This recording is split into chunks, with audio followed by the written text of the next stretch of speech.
오늘 우리에게 주신 하나님의 말씀 창세기 27장 1절부터 7절까지 함께 보겠습니다.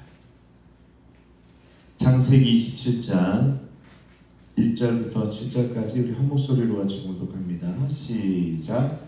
이삭이 나이가 많아 늙이 어두워 잘 보지 못하더니 맏아들 에서를 불러 이르되 내 아들아 하매 그가 이르되 내가 여기 있나이다 하니 이삭이 이르되 내가 이제 늙어 어느 날 죽을지 알지 못하니 그런즉 내 기부 곧 화살통과 활을 가지고 들에 가서 나를 위하여 사냥하여 내가 즐기는 별미를 만들어 내게 가져와서 먹게 하여 내가 죽기 전에 내 마음껏 내게 축복하게 하라. 이삭이 그의 아들 에서에게 말할 때 리브가가 들었더니 에서가 사냥하여 오는 것들로 나가매 리브가가 그의 아들 야곱에게 말하여 이르되 내 아버지가 내 형 에서에게 말하시는 것을 내가 들으니 이르기를 나를 위하여 사냥하여 가져다가 별미를 만들어 내가 먹게 하여 죽기 전에 여호와 앞에서 내게 축복하게 하라 하셨으니 아멘. 사랑하는 성도 여러분 평안하십니까? 오늘 본문은 이삭의 상태를 좀 보여주고 있는데요. 1절에 이삭이 나이가 많아 시간이 많이 지났는데요. 이삭이 태어나기 엊그제 같은데 나이가 많이 들었네요. 눈이 어두워 잘 보지 못하더니 나이가 들었다는 건 뭘로 알 수 있습니까? 노안으로 알 수 있잖아요. 그래서 잘 안 보이니까 자꾸 멀리 보게 돼요. 아마 이삭도 특별하게 눈이 어두워졌던 것 같습니다. 이제 이삭이 자기가 볼 때 허약해지는 그런 모습을 보면서 마지막으로 자녀를 좀 축복해야 되겠다. 이제 그럴 시간이 왔나 보다. 이스라엘 전통에는요, 이제 죽기 전에 자녀들을 이제 축복하는 그런 전통이 있으니까 눈도 어두워지고 날도 조금 이렇게 허약해지는 것 같으니까 이런 시간이 지금 다가왔다라고 느꼈는지도 모르겠습니다. 그런데 실제로는요, 이삭이 이후로도 오래 살게 됩니다. 곧바로 죽는 게 아니고 많이 이제 길게 살게 되는데 이삭이 이제 180세를 살잖아요. 그럼 아브라함이 175세니까 아브라함보다 더 살아요. 그래서 장수하게 되는 거죠. 근데 이때는 죽기 전에 한 30-40년 전 아주 막 그렇게 오지도 않았는데 이삭이 그렇게 지금 느끼고 있는 거죠. 자, 그렇다면 오늘 성경에서 이야기하는 눈이 어두워졌다라는 말에는 눈이 잘 보이지 않은 노안일 수도 있겠지만 중의적인 표현으로 쓰이는 거죠. 영적으로 눈이 어두워졌다라는 겁니다. 사물을 보고 판단하는 능력이 떨어졌다고 지금 이야기하는 거죠. 그래서 오늘 이삭이 잘못된 판단을 또 하게 되는 그런 모습들을 이제 앞으로도 살펴보게 됩니다. 이삭은 장자인 에서를 축복함으로써 집안 서열을 정리하길 원했습니다. 축복을 베푸는 일은 분명 가정으로서 좋은 일이죠. 축복받을 에서에게 자기가 좋아하는 음식을 차리도록 하는 것도 이해가 됩니다. 3, 4절에 보니까 나를 위하여 사냥하여 내가 즐기는 별미를 만들어 내게로 가져와서 먹게 하여 내가 죽기 전에 내 마음껏 내게 축복하게 하라. 이게 이삭의 말이었습니다. 이삭은 에서가 준비한 별미를 먹은 후에 이 장자의 축복을 할 생각이었습니다. 보통 이 축복은 작별할 때 혹은 임종 전에 행해졌는데요. 마지막으로 빌어주는 축복이니까 더 의미가 있고 온 마음을 다해 빌어주는 것이기 때문에 능력이 있었습니다. 이게 그냥 말로만 하는 축복이 아니라 죽기 전에 마음을 담아서 자녀들을 축복하는 거기 때문에 거기에 항상 능력이 있었다는 겁니다. 그래서 특별히 이 장자의 축복이라 하면 어려운 말로 톨레도트라고 부르는데요. 혹시 들어보셨나요? 톨레도트. 히브리어인데 이 계승입니다. 계승이라는 건데 새로운 이야기가 시작함으로써 새로운 인물의 시작을 알리는 게 오늘 이 축복하는 겁니다. 이 축복권이라는 게 이제 나의 시대가 저물어가고 새로운 시대가 열린다는 것을 알리는 일이었다. 이제 이삭의 시대가 된 지가 엊그제 같은데 얼마 안 됐잖아요. 진짜 이제 에서의 시대가 돌아왔다는 선언이 오늘 이삭이 에서를 위해서 축복하는 기도입니다. 특히나 이삭의 축복은 윗대의 생명력을 다음 때로 이어지게 하는 것이니까 더더욱 중요했다는 겁니다. 윗대가 받은 아브라함의 하나님, 이삭의 하나님이 이제 에서의 하나님이 되는 순간이죠. 그런데요, 안타깝게도 이게 뒤바뀌어 버립니다. 문제의 발단은 어머니 립브가로부터 시작이 되죠. 자, 이 이야기를 듣고 난 뒤에 에서가 사냥하러 들러 나갔을 때 이 이야기를 이 어머니가 동생 야곱을 불렀다가 이야기를 해줍니다. 네가 지금 가만히 있으면 큰일 난다. 모든 축복은 니네 형이 다 받을 거다. 그러니까 뭔가 조치를 취해야 되겠다. 그런 이야기를 지금 하고 있는 거죠. 당시 족장 시대에는요, 윗대로부터 축복받는 게 정말로 중요했습니다. 이게 정당성이에요. 기도 받든 안 받든 내가 축복받는 인생을 살아가면 되지 않겠냐, 이게 여기서 모르겠지만 당시에는 아버지가 아버지의 권위가 대단했죠. 아들을 탁 축복해주는 순간 그 모든 집안의 권력이랑 권위가 어떻게 그 아들에게 탁 인도가 되고 이제 아들이 하는 얘기들을 모든 하인들이 들어야 되는 그런 놀라운 일이 여기서부터 시작이 되잖아요. 마치 사극에서 왕이 세자를 책봉하는 그런 세자 책봉과 비슷할 겁니다. 왕이 죽기 전에 모든 권력을 자신이 축복받을 아들에게 위임을 해주잖아요. 그래서 어떻게 됩니까?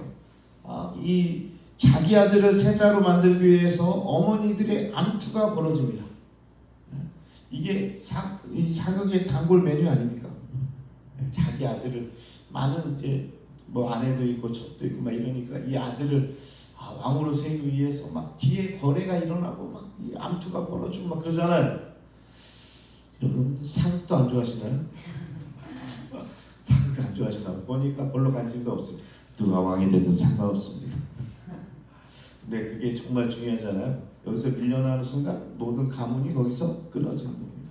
그리고 왕만 되면요, 또 왕이 돼서 이제 다른 데를 다 뒤집었죠. 하여튼 그만큼 중요한 게 뭐예요? 세자 축복이고 또 오늘 내 장자의 축복권을 지금 받는 겁니다. 자, 이런 엄청난 일을 당사자의 왕자들보다 보통 어머니들이 더 많이 감당을 해요. 그래서 여러 후궁들이 자기 아들을 왕으로 세우기 위해서 갖가지 노력을 다하고 있는 거죠. 그런데 오늘의 케이스는 아버지에게 축복받는 것 같은데 보통 사극과는 다른 점은 에서와 야곱이 모두 리브가에서 난 아들이라는 점입니다. 우리가 보는 이 사극에는요, 보통은요 배다른 아들이잖아요. 그러니까 나는 상관없는 그 아들은 아들이 아니에요. 배다르고 다 다른 아들이죠. 근데 오늘의 이야기는 뭐예요? 자기가 배 아파서 난 아들이에요. 그런데 차남을 장자로 세우려고 하니까 여기서 문제가 막 도래하는 거죠. 야, 이 리브가의 심리 상태는 어떨까? 같은 아들인데 왜 하필 둘째를 세우려고 했는가? 이거 좀 생각해 볼 문제죠. 자, 큰아들이 장자권과 축복권을 받게 되는데 그러면 가정에 분란이 없습니다. 근데 문제는 리브가는 장자인 에서보다 차남인 야곱을 좋아했고 그를 도우려고 지금 하고 있다. 자, 그러면서 여기에 가족 문제에 아주 고전적인 문제죠. 이 편애가 들어있습니다. 편향적인 사랑이 들어있다는 겁니다. 자, 왜 이런 마음을 갖게 되는지는 모르겠어요. 그런데 아버지는 큰아들을, 어머니는 둘째를 이렇게 서로 각각 따로따로 사랑하는 편애가 이 문제를 일으키게 됐다는 건 확실해 보입니다. 왜 둘째를 세우려고 했는가? 어머니 입장에서 내가 그를 더 사랑하니까, 첫째보다는 둘째를 더 사랑하니까 이렇게 이런 일들을 벌이게 되는 거죠. 우리가 리브가의 변명을 들을 수 있을 겁니다. 뭐라고 했을까요, 리브가가? 아니, 남편이 똑바로 했으면 내가 안 그러지. 이삭이 지금 잘못 판단하고 있는 거 아니냐? 정말 대를 이을 사람은 이 에서가 아니라 야곱인데 지금 에서에게 축복하려고 하니까 내가 나설 수밖에 없는 거 아니야? 지금 이런 얘기를 하고 있는 거예요. 좀 이해가 되지 않습니까? 어머니 입장에서요, 지금 첫째는요, 부모의 마음에 근심을 줬잖아요. 그리고 부모의 말을 따르지도 않고 가서 가난한 여자들을 결혼해가지고 둘씩이나 받아가지고 결혼하고 뭐 보면요, 지금 마음에 안 드는 거예요. 그런데 이삭이 지금 그럼에도 불구하고 그런 축복을 하려고 하니까 아유 안 되겠다. 나라도 가서 좀 막아야 되겠다. 사라를 리브가를 비난할 수 있겠습니까? 야, 쉽사리 비난받을 행동은 아닌 거죠. 네. 제대로 된 축복을 하기 위해서는 그렇습니다. 자, 그녀를 어떻게 평가할 것인가에 대해서는 독자의 몫으로 남겨두기로 하겠습니다. 한번 여러분들 앞에 함께 보세요. 그래도 첫째를 세워야지. 리브가가 잘못됐다고 생각하는 분이 있습니까? 뭐 그럴 수 있고요. 아니다. 그래도 이 대를 이으려면 그래도 정당성을 가지고 하나님을 두려워하고 또 하나님의 마음에 합한 자를 세워야지. 첫째로 태어났다고 무조건 세우는 건 아니다. 그럼 나부터 막아야 되겠다. 혹시 그런 마음을 갖는 분 계십니까? 그럴 수 있죠. 이 둘 다 뭐 욕할 일은 아닙니다. 욕할 일은 아닌데 하여튼 그런 여러 가지 가정의 상황이 지금 분란을 일으키게 됐다라는 겁니다. 자, 그러면서 이제 편애가 시작됐다. 편애. 이 편애를 인터넷으로 찾아보니까요. 어느 한 사람이나 한쪽만 사랑하는 것이다. 이렇게 정의를 하고 있습니다. 뭐 우리가 많이 듣고 이해하는 거죠. 한쪽만 사랑하고 한쪽만 편을 들어주는 거다. 그러면서 바로 부모라면 절대 하지 말아야 된다. 이렇게 써있더라고요. 인터넷 정의 부모가 얼마나 많이 편애를 했으면 딱 편애란 해가지고 편애를 한쪽만을 사랑하는 것이다. 그러면서 다음 구절이 뭐라고요? 부모라면 해서는 안 될 일이다. 반대로 이야기하면 부모가 범하는 잘못 중에 많은 부분이 여기에 들어있는 거죠. 편애라고 들어있는 겁니다. 그런데 우리 부모들에게 물어보면요. 대부분 이렇게 이야기해요. 10손가락 깨물어서 안 아픈 손가락이 어디 있습니까? 저는요 전부 다 사랑하고 전부 다 그러니까 이 편애라는 것은 저랑 상관없는 이야기 아닙니까? 이렇게 이야기하는 거죠. 그런데요 그렇지 않다는 겁니다. 실은 이 편애라는 감정은요 편애하는 쪽의 마음이 아니라 받는 쪽의 입장이며 특히나 사랑받지 못한 사람이 겪는 마음의 상처가 편애입니다. 무슨 말인지 이해가 되세요? 이 편애라는 건요 야 내가 누구를 사랑하고 누구를 안 사랑해. 내가 낳았자면 뭐 다섯이면 다섯 모두를 다 사랑하지. 안 아픈 손가락이 어딨어? 막 이렇게 얘기하는데 이 편애라는 감정은 내가 주는 쪽이 아니라 어떤 사람이 이 감정을 받는 거예요? 받는 쪽에서 받는 거예요. 받는 쪽에서. 그러니까 내가 못 받았다는데 내가 편애받았다는데 그걸 누가 뭐라고 합니까? 그래서 보통 부모들은요 자기가 편애하는 것도 자녀들이 편애받아서 억울하다는 사실도 모릅니다. 이게 문제예요. 내가 지금 편애를 하고 있는지 또 자녀들 중에 누군가는 내가 지금 사랑받지 못하고 있다라고 그렇게 여기고 있는지조차도 부모는 모르는 경우가 많다. 그래서 이 부모들이요 이 편애를 참 인정하지 않습니다. 아마 오늘 이삭과 리브가도 그랬을 거예요. 리브가도 그러지 않았을까요? 아니 에서가 잘못했으니까 그래서 내가 무슨 편애야 야곱을 더 사랑해서 그랬겠습니까? 이방 여인과 결혼만 안 했어도 내가 이랬겠습니까? 뭐 지금 이렇게 변명하는 소리 안 들려요? 저는 들리는데 리브가는 그런 거죠. 뭐 나를 왜 욕합니까? 왜 나를 질책합니까? 다 우리 집 사정이 있었다니까요. 이제 그러고 있는 거죠. 저도 집에 가면요 이 혜안이가 저한테 꼭 뭐를 얻으려고 할 때는 꼭 그런 말을 합니다. 아빠는 왜 언니만 사랑해? 언니만 사랑하고 나는 왜 안 사랑하고 언니만 잘해주냐 이거예요. 그래서 야 내가 언제 그러냐 너 똑같이 잘해주고 그러지 않냐 그러면 아니라는 거예요. 아빠는 언니만 사랑해. 그러면서 나한테도 뭘 해달라는 거죠. 그런데요 저는 뭐 편애한다고 생각은 안 하지만 혜안이가 계속 잘하면서 아빠는 언니만 이렇게 언니 편을 쓰고 언니가 하는 얘기를 항상 들으려고 하고 그렇게 여긴다면 뭐 제가 편애하는 아빠가 되는 거예요. 내가 했다고 그랬다는 게 아니라 이건 상대 받는 사람의 감정이기 때문에 그걸 뭐라고 할 수 없는 거죠. 그런 얘기를 들으면 어떻게 해야 돼요? 내가 언제 그랬다고 그래? 이렇게 하면 안 되고 돌아봐야죠. 내가 어떤 내 모습이 우리 둘째 딸에게 그렇게 받아들여지는가? 그걸 고민해 봐야 되는 거죠. 그걸 가지고 내가 무슨 편애한다고 그래? 이렇게 하면 그러면 이제 아빠는 아웃이죠.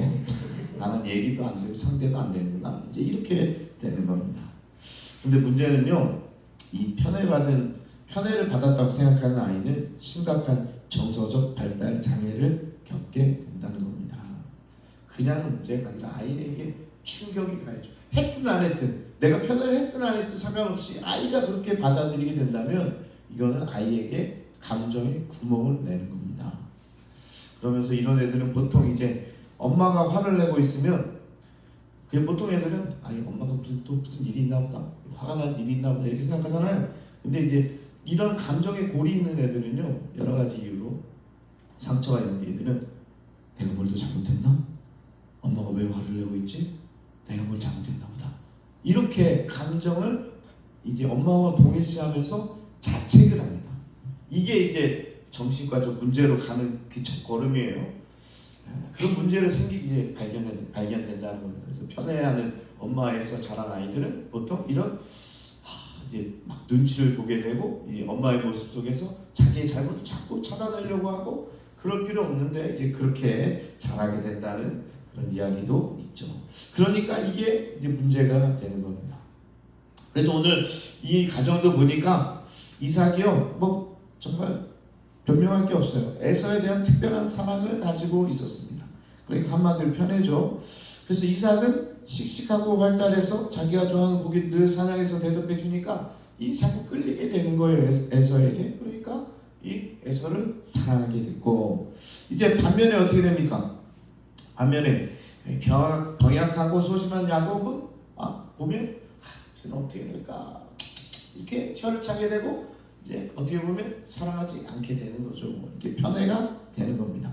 그러고 나면 또 아내에 대한 입장에서 읽어야 되면 또 둘째가 불쌍하니까 둘째를 이제 감싸게 되고 하면 뭐예요? 집이 이제 나눠지게 되는 거죠. 이런 편애는요, 양쪽 모두에게 부정적으로 나타나게 되는데요. 이걸 통해서 편애가 사랑받지 못한 자에게만 문제가 생기는 게 아니라 독보적인 사랑을 받은 자녀도 문제가 된다. 영어로 스포일이라고 하는데 뭐예요? 독보적인 사랑을 받으면 잘 자랄 것 같죠? 근데 그것도 안 돼. 그러니까 이 편애를 하는 순간 가정은 풍지박산 나는 거가 됩니다. 그러니까 사랑받은 자도 문제가 생기고 사랑받지 못한 자녀도 문제가 생깁니다. 오늘 문제는 뭐예요? 에서의 문제는 사랑을 그렇게 받았잖아요. 아버지의 사랑을. 그런데 그게 뭐예요? 부담스러운 거죠. 그러니까 결국 아버지의 뜻을 거스르게 됐잖아요. 그게 이제 거기서 벗어나겠다는 겁니다. 정말 사랑을 많이 받았으면 아버지의 뜻대로 살 수 있을 거라 생각하는데 또 그렇지도 않은 거예요. 그러고 보면 이 편애가 받은 사람 혹은 또 받지 못한 사람, 이 모두에게 문제가 생기는 게 바로 이 편애라는 겁니다. 그래서 에서는 이삭의 가정의 수치로 남게 되었다는 거죠. 자, 그런 가운데 평소에 에서를 사랑했던 이삭은 이 일을 금방 잊게 되었는지도 모르지만 리브가는 더욱 야곱에게 편향적 사랑을 하게 되는 원동력이 됐고, 또 하나 특별한 사건이 있었죠. 쌍둥이 임신했을 때 신탁을 들었잖아요. 하나님의 말씀을 들은 겁니다. 구체적으로 어떻게 들었는지 성경에 안 나와서 모르겠는데요. 하여튼 리브가가 이 태몽하면서 그걸 받게 됐는지 뭐예요? 작은 자가 큰 자가 작은 자를 섬기게 된다, 이 이야기를 들으니까 결국 이 리브가는 계속적으로 야곱을 도우려는 마음이 들게 되는 거죠. 자, 그런 여러 가지 우리 오늘 나온 인물들의 심리 상태에서 오늘 일이 딱 벌어지니까 리브가 입장에서는 가만히 두면 큰일 났다. 에서가 이 축복을 받게 되니까 야곱을 불러다고 이야기를 하는 겁니다. 야, 지금 큰일 났어. 그냥 놔두면 안 돼. 지금 뭔가를 해야 돼. 이렇게 이야기를 하는 거죠. 그리고 이제 다음 주부터는 어떻게 일을 꾸며서 이삭을 속였는지, 또 이삭이 정말 눈이 어두워져서 자기 아들도 구분하지 못하는 그런 일로 지금 가게 되는데, 자, 그러기 위해서 그런 과정 가운데 오늘 뭐가 있었다? 이 가정에 잘못된 사랑이 있었다. 그 중에 편애가 있었다는 겁니다. 자, 오늘 여러 인물들의 심리 상태를 분석함으로 말씀을 끌고 왔는데요. 리브가는 이 일로 가정이 산산조각 날 거라고는 상상하지도 못했을 거고, 오늘 이 일을 꾸미게 됐다는 겁니다. 리브가는 야곱이 며칠 동안 그의 오라비 라반의 집에 머물라고 나중에 하게 되는데, 그리고 나서 20여 년이나 지난 긴 세월이 걸렸고 결국 그토록 아끼는 아들 야곱의 얼굴을 다시는 보지 못하게 됩니다. 결국 장자의 축복권을 둘러싼 형제간의 암투는 한 가정의 불행으로 막을 내리게 됐고, 이삭과 리브가의 잘못된 사랑도 결국 가정의 파탄으로 이르게 됐다라는 것이 오늘 말씀입니다. 우리 함께 기도하겠습니다. 오늘 이야기는 딴 사람 이야기로 듣지 마시고, 오늘 우리의 가정 가운데 그런 일은 없는가? 혹시 편애하는 마음으로 우리가 그런 아이들을 돌보고 있지는 않는가? 또는 내가 편애받았다고 해서 또 그 상처로 인해서 내 삶을 그르치고 있지는 않는가? 그것을 극복할 수 있는 것도 또 인간에게 있는 힘이죠. 그러니까 꼭 내가 부모로부터 그런 사랑을 받지 않았어도 내가 하나님으로부터 사랑을 받고 있잖아요. 그 하나님의 사랑 때문이라도 그 상처를 이겨내기를 원합니다. 혹시 그리고 또 그 상처가 대물림 되지 않도록 우리 자녀들에게는 정말로 모든 일을 사랑해주고 양육하고 기르고 그런 모습이 내게 있는지도 한번 살펴보면서 우리 가정의 정말 평화는 바로 이 사랑이라는 사실을 깨닫고 오늘 내가 그렇게 아이들을 양육하고 있는지 돌아보는 시간이 되기를 원합니다. 그런 마음으로 이 시간 우리 주여 한번 부르시고 통성으로 함께 기도하겠습니다. 주여, 아버지 하나님 감사합니다. 오늘도 귀한 말씀을 통해서 아버지 하나님 우리 가정을 돌아보는